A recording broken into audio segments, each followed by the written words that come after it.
Hello everyone, this is Vijaya, DL in Physics, TTWRDC, Shadnagar.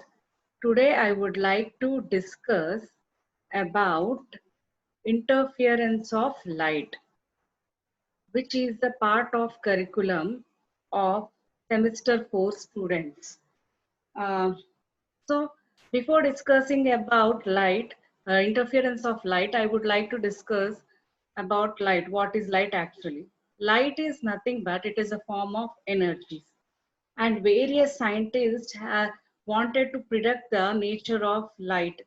They carried out various experiments and they carried out various experiments and they came to a conclusion. Newton corpusculus theory says light has particle nature. Eigenwave theory says light has a wave nature. Later on, quantum mechanics has come evolved through Planck's radiation law, which again says that light has particle nature. So after conducting all these experiments, finally it has been concluded that light has dual nature. That is, light has both wave nature as well as particle nature. That is nothing but both are true. Light sometimes behaves as waves, sometimes behaves as particle. When we discuss about the wave nature of light, the particle nature should be absent. When light behaves as particle, the wave nature is silent. So whatever it is, wave nature and particle nature of light are complementary to each other. So today we are discussing about interference of light, which supports the wave nature of light. We all know that light is a electromagnetic radiation or electromagnetic wave, and the visible region of light wavelength ranges from 400 nanometer to 760 nanometer. So let us see, and this light comes under, okay, the wave nature of a light is nothing but um, light waves are transverse waves. Light waves are transverse waves, and see, uh, as it is a transverse wave, it will have crust and trough, okay, where the displacement is zero. Those positions are called as nodes. Where the displacement is maximum, that is peak, that points are called as antinodes. And the distance between any two okay, from this node to this antinode to this node, antinode is taken as wavelength, and the maximum displacement of the wave is considered as amplitude. So this is these are the factors important to describe any transverse wave, and as our light is a transverse wave, we need to know about this. Later on, we know white light. White light is nothing but the light which comes from the sun, is composed of 7 colors. Okay, 7 colors. All the 7 colors, we know what are those 7 colors. Vibgyor, as you see on the screen. Okay, so this, if we take only red light or orange light, we will call them as monochromatic light. Monochromatic light is nothing but light with single wavelength or single frequency is called as monochromatic light or single color. Moreover, and as you see on the screen, the wavelength of red light is greater than the wavelength of orange light. So these are arranged in the decreasing order of the wavelength or increasing order of the frequency. This is what is electromagnetic spectrum of visible light. Okay. Um, so monochromatic light, and white light is non-monochromatic because it is composed of 7 different colors. Now we'll discuss about our today's topic, interference of light. The interference of light basically depends upon the principle of superposition of waves. What is principle of superposition of waves? When in a medium, two or more waves are traveling, what we see is they superpose on one another and they behave as a single wave. As you see in this figure, here is a blue wave, here is a green wave. Both these two superpose on each other and they behave as the single wave. And the single wave, okay, the single wave is called as a resultant wave of superposition of these two waves. So there may be two or more waves. Um, Now say, then what will be the displacement of this resultant wave? The displacement of the resultant wave will be the sum of the displacement, the vector sum of the displacements of all the waves in which were superposing on each other. So say here the displacement of blue wave is y1, displacement of green wave is y2, then the displacement of the resultant wave, this yellow wave, y is y1 plus y2. Okay, if more waves are there, y is equal to y1 plus y2 plus y3. Remember, this is vector sum, or we can say algebraic sum.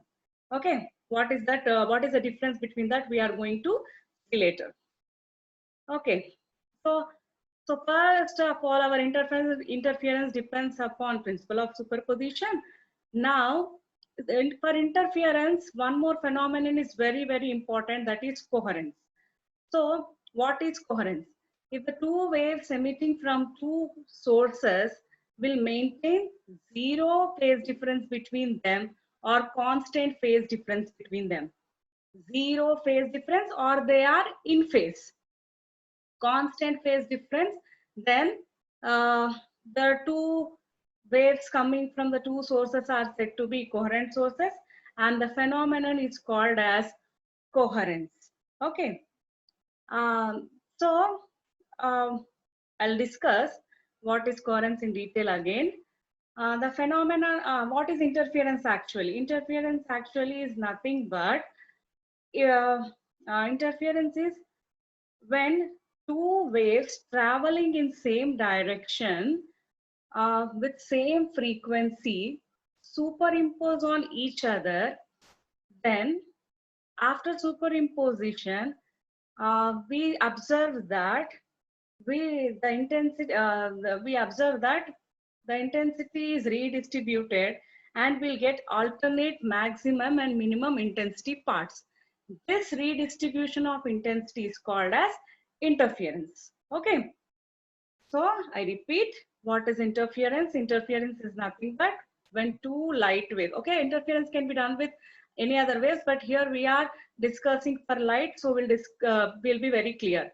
So interference of light is nothing but when two light waves traveling in same direction with same frequency, then they superpose on each other and the resultant pattern consists of alternate maximum and minimum intensity parts. This is called as interference. And the interference consists of two parts. One is constructive interference, other one is destructive interference. What is constructive interference? As we discussed earlier that light waves are transverse waves. They are going to be, they'll be having crust and trough. Suppose crust from one wave superpose on crust from other wave, then the resultant displacement will become maximum, that is y1 plus y2, and we will the resultant wave displacement will be maximum. This is called as constructive interference. What is destructive interference?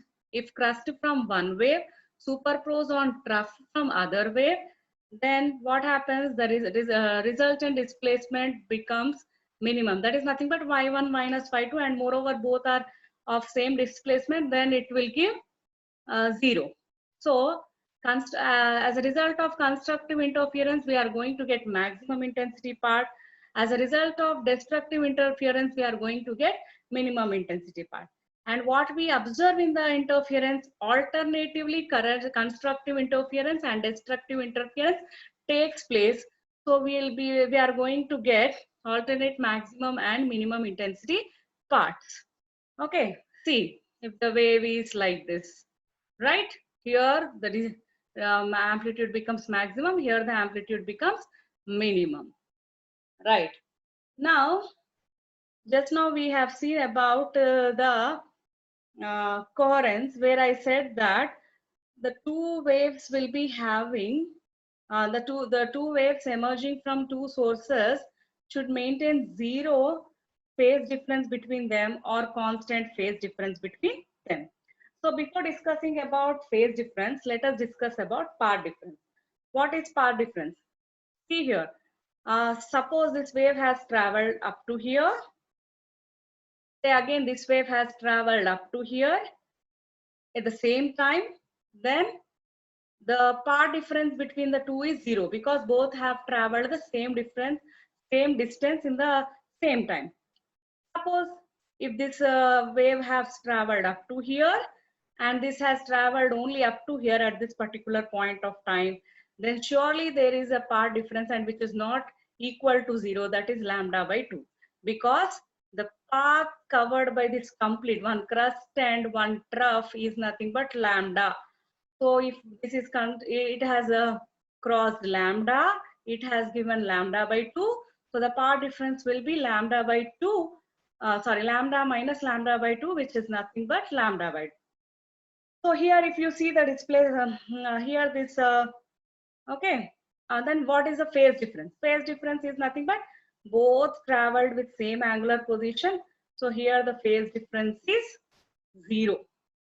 If you take here, say this has traveled 180, this has traveled, okay, so say suppose this has traveled 90, this has traveled 180. So phase difference is basically nothing but angular difference, angular position difference. Okay. So now for constructive interference to be happen, the path difference, here path difference is denoted with the letter delta. The constructive interference to takes place, the condition for path difference is delta should be an integral multiple of wavelength. Integral multiple of wavelength. Okay. So integral multiple of wavelength. See here. See path difference is, as both the waves are traveling with the same direction with the same, so there is no path difference between them. Here delta is equal to 0 lambda. Okay, so that is the case. For destructive interference, the path difference should be 2n plus 1 lambda by 2. Okay, 2n plus 1 plus lambda by 2. And as in the given below, we are saying phase difference is equal to 2n pi. So phase difference is nothing but 2 pi by lambda into path difference. I'll show in the coming slides. Now, it is observed that no two separate sources, okay, which emit waves can produce coherent waves. Coherence, we can exhibit coherence phenomenon. Why? Because this, how we'll observe the light? We'll observe the light when the atoms of particular substance, say like sodium vapor lamp, sodium atoms will absorb certain energy and they'll get excited and they'll get de-excited. While de-exciting, they will emit the light. So all the atoms will absorb the energy, is random in manner.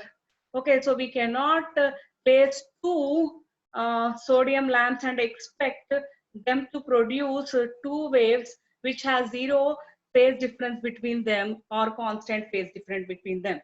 So there is a scientist, okay, before how coherence is achieved, we'll see what is wavefront. Okay, what is wavefront? Wavefront is nothing but locus of all the points. See, wave is nothing but disturbance created in medium. So when the wave, when the disturbance created in the medium, then say the locus of all those points in that medium where they are having same phase is called as wavefront. Okay, so here is a spherical wavefront. Okay, here is a spherical wavefront which is three-dimensional and a circular wavefront. So plane, there are different kinds of wavefronts, plane wavefronts, circular wavefronts, and all. So we'll discuss about in detail about interference. So Thomas Young was the first scientist who demonstrated about the interference of light. As I said earlier that coherence cannot be achieved by two separate sources. So he has found a way to get the coherence. What did he do is he took a source, okay, and he put a single slit. After putting the single slit, he took a cardboard initially, then he drilled two holes in the cardboard, naming them as S1 and S2. Both S1 and S are equidistant from S. Now what happens? The wavefronts emerging from this single fit move forward and they'll strike this slits. After striking the slits, what happens is they emerge out of this slit S1 and S2. Nothing but this primary wavefront divides itself into wavelets when it reaches S1 and S2. Now these wavelets interfere with each other and they'll produce the interference pattern on this screen. So what it is observed, these wavelets are alternatively, they are interfering constructively and destructively. So constructively means what? When a crust from one source is superposing on crust from other source, will get maximum interference. Similarly, trough superposes on trough also will get maximum intensity parts, where trough from one source interferes with crust of the other source, then we'll get minimum intensity part. When this screen is opened and seen, we observe alternate dark and yellow bands here because he has used the same what it is sodium vapor lamp. Then alternate dark and bright fringe, bands are appeared. These bands are called as uh, fringes, and this is the resultant interference pattern. Okay, so wherever the constructive interference took place, we got the bright fringe. Wherever the destructive interference took place, we got dark fringe. So he demonstrated the interference of light for the first time. Now let us calculate the fringe width. Fringe width, what is the fringe width? Fringe width is nothing but what is the width of this bright fringe or what is the width of this dark fringe. Okay, let us carry out the same experiment. Okay, here are the wavefronts. They are emerging and they will come out of these slits and they interfere. And what we observe here is we always take in all the experiments the distance between two sources, we'll take it as 2D. Distance between source and the screen, we'll take it as capital D. Okay, remember now the slits S1 and S2 are behaving like coherent sources. They are behaving like coherent sources. Okay, now the waves coming out of this S1 and S2 interfere and they'll try to give the resultant intensity part. So on the screen, as we see, say this O is collinear to S, and as I said, S is equidistant from S1 and S2. Point G is collinear with S2. Point H is collinear with S2. This one is S1, sorry. Okay, now let us find the part difference between the rays emerging from S1 reaching point O and waves emerging from S2 and reaching point O. As O is collinear with S, it is very much clear that S2O minus S1O will be 0 because both the waves have traveled same distance. So the part difference between the waves emerging from S1 and S2 to reach O will be 0. So now let us try to find the intensity or part difference. Okay, intensity at a point P. Well, let us say that point P is at a distance x from O. Now, say one wave is coming from S1 reaching P, other wave is coming from S2 reaching P, both interfere. And as I said, uh, there may be dark fringe or bright fringe depending upon the path difference. So let us try to see the path difference. So path difference is nothing but S2P minus S1P. So S2P minus S1P, how we'll calculate S2P minus S1P? How we'll calculate? See, we'll consider the triangle S1PG. Okay, it is moreover like a right angle triangle. So S1P whole square will be equal to S2 S1G square plus GP square. Okay, so S1P square will be is equal to S1G is D square, and GP is nothing but GP, we can take it as OP minus OG. OP is X. What will be OG? OG is nothing but half of this. Okay, from here to here. So it is D. So S1P whole square is equal to D square plus X minus D whole square.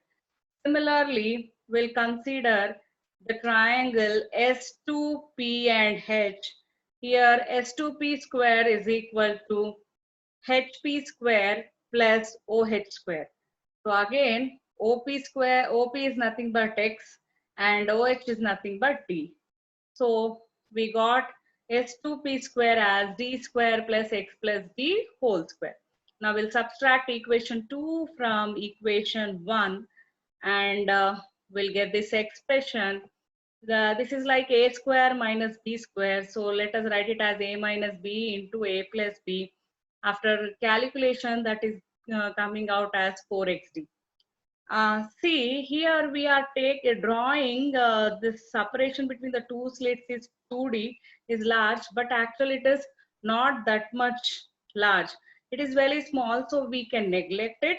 So approximately we will take it as S2P as G, that is distance between source and screen, S1P also like that. So it will be D plus D 2D. So the path difference S2P minus S1P is equal to 2xd by capital T. Now, so that is a path difference 2xd by capital D. So in general, we'll write it as n for all common. If for any for a bright fringe to occur at point P, S2n is equal to 2xd by capital D. So as I said, for the constructive interference, the condition is n lambda.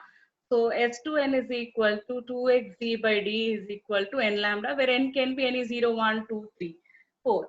From that, the position of the fringe from the central fringe is nothing but the central fringe is formed at O, which is very much collinear to S, and as the path difference is 0 between the two rays emerging from S1 and S2 emerging at O, as they interfere here, the path difference is 0. As the path difference is 0, that is a condition for maximum intensity part. So here we'll get the bright fringe. So for any bright fringe to occur, so n is equal to 0, 1, 2, 3, so on. So x is equal to d by 2d into n lambda. For a dark fringe, the condition of path difference is 2n plus 1 lambda by 2. Substitute n is equal to 0, 1, 2, 3. Okay, so depends. Now let us suppose that we are considering nth dark fringe and n plus 1th dark fringe. Okay, here bright fringe, sorry. Nth bright fringe and n plus 1th bright fringe. Then just substitute here n.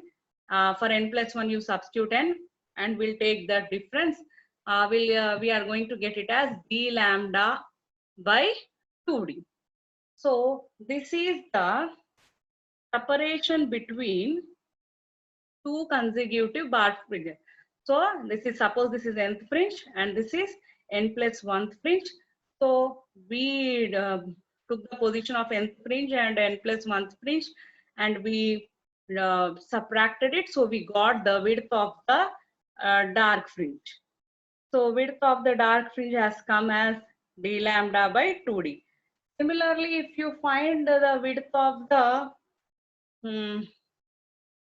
okay, if you similarly we'll get take for a dark fringes here, we are going to get the same expression. So the distance between any two dark fringes, two consecutive dark fringes is width of bright fringe. The distance between any two consecutive bright fringes is the width of dark fringe. So in interference, it is very much clear that the the fringe width for any dark fringe or bright fringe is going to be the same, because this expression of fringe width is independent of n. So all the fringes in the interference are of same width. So what is fringe width? The spacing between any two consecutive bright or dark fringes is called as fringe width. Usually we denote it with letter beta. Right. Similarly, now we will try to find the resultant intensity. We have found fringe width in the last case. Here we are going to find the intensity. Same again, the same experiment, same arrangement, and let us try to find the intensity at the point P as shown in this figure. Okay. So how to find intensity? Okay. Say one ray wave is emerging from S1, other wave is emerging from S2. So the paths traveled by these two are S2P and S1P, right? So they superimpose. How they superimpose, we doesn't know. But the phase difference delta is equal to, how means whether constructively or destructively. So the phase difference delta is equal to 2 pi by lambda into path difference, as I discussed earlier. So 2 pi by lambda into path difference. Now say the displacement of the wave emerging from S1 is y1 is equal to a1 sine omega t. The displacement of the wave emerging from S2 is a2 sine omega t plus delta, where delta is phase difference between the two waves. Okay. Now, by the principle of superposition of wave, the resultant wave displacement will be y1 plus y2. So what is y1? A1 sine omega t, where a1 and a2 are the amplitudes, omega are the frequencies of the light, or the angular frequency of the light, t is time, and delta is phase difference. So a1 sine omega t plus a2 sine omega t, just so sine a plus b formula and open it. After that, take sine omega t common from these two terms. After taking that, you just suppose a1 plus a2 cos delta as r cos theta, cos omega, sorry, a2 sine delta as r sine theta. Afterwards, just substitute those values. Substituting these values in this equation, we are going to get like this. So y is the resultant displacement, which is nothing but r sine omega t plus phi, where r is the amplitude of the resultant wave and theta is the resultant phase. Then again you consider these two equations. After considering to this equation, why we are considering these two equations? To calculate the resultant amplitude. So now let us see. We'll square and add these two equations. Okay. So squaring and adding r square sine square theta is equal to a2 cos square delta whole square, and just add them. So sine square theta plus cos square theta will be 1. So it is r square. And you just open this brackets. You'll get a1 square plus a2 square plus 2a1 a2 cos delta. Okay.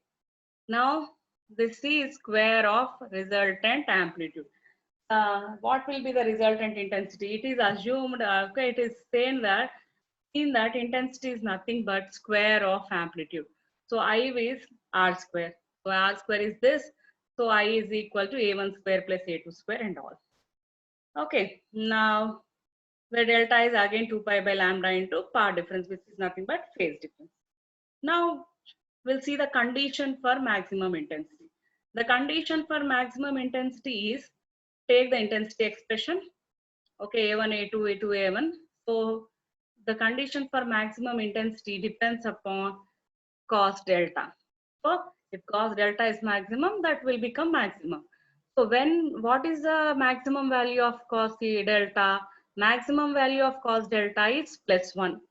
Okay, because cos takes a maximum value +1. So when cos takes +1, when 0, that is cos 0, cos 180, etc. So in general, we say whenever delta is equal to 2n pi, okay, that is nothing but delta here is phase difference. Phase difference is 2n pi. So we are going to get maximum intensity part.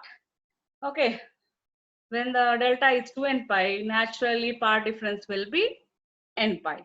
So this is what is the intensity maximum, or we'll write it as I maximum. This is a condition for maximum intensity, that is phase difference should be 2n pi or path difference should be n lambda.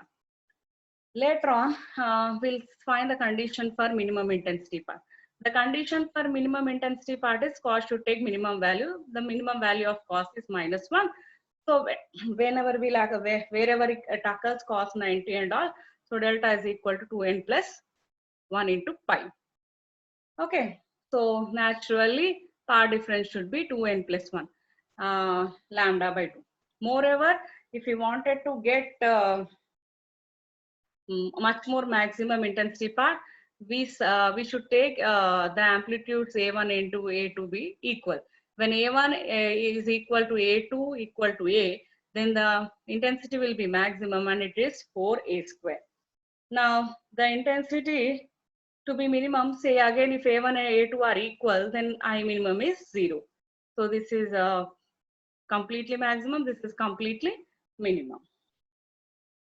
Now, okay, there are various techniques to produce, or not various techniques, 2 techniques to produce interference.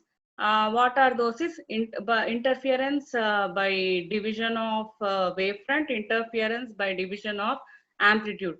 As we discussed that coherence cannot be achieved by 2 sources, so wavefront has to be divided or amplitude has to be divided to produce coherence, which is very important and foremost condition required for occurring interference pattern.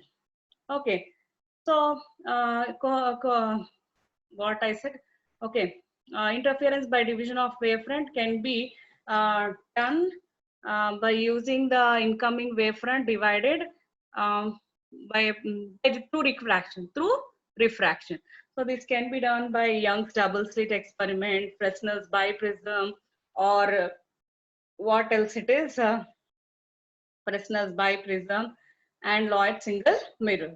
So for interference, okay, the coherent sources by division of wavefront can be obtained by 3 methods. One is Young's double slit, other one is Fresnel's biprism, and the other one is Lloyd single mirror.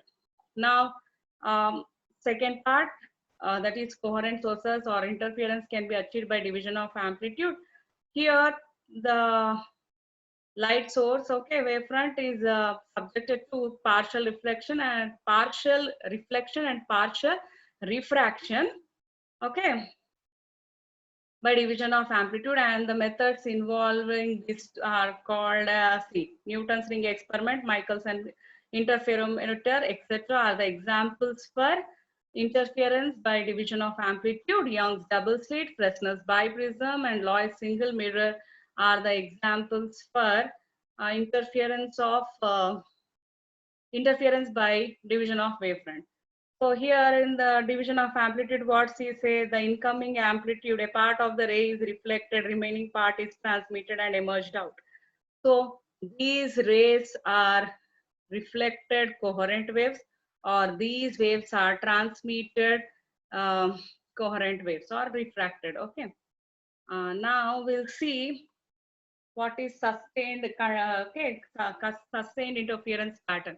Sustained interference pattern is nothing but whatever the pattern we are getting, it should not it should very much fix, that is dark fringes and bright fringes should fix on the screen. They should not scramble or they should not move. So they should not change their position by time. Then that is called as a sustained interference pattern. We'll see the conditions for interference. Nothing but conditions for getting sustained or good pattern. So what are the conditions? The conditions are nothing but, first and foremost condition is nothing but the two coherence is required. That is nothing but we require two coherent sources. And how the sources, they should emit continuously waves. If they don't emit waves continuously, we are not going to get sustained pattern. And the two waves should have same frequencies. Okay, same frequency is the basic condition again. And the background should be dark so that we can see the fringes very clearly. And one more condition is the fringes should be, okay, maximum bright fringes should be completely bright and dark fringes should be completely dark. Then we can observe the fringes very clearly. So that is also one more important condition required for uh, interference. And two sources must be very much narrow. The separation between the two sources, nothing but 2D should be very narrow, because fringe width beta depends on lambda d by 2D. So 2 lambda d by 2D, 2D is inversely proportional to beta. So fringe width will be more, than it is very clearly visible. So 2D should be small, that is separation between two sources should be small, and the separation between sources and the screen should be large. Uh, thank you. This is what all I would like to discuss about interference of light. Okay, what I discussed is very much small. We can discuss a lot more. Uh, okay, but as this is for undergraduate students, I think this level is sufficient. And I would like to thank everyone for watching this video. Thank you.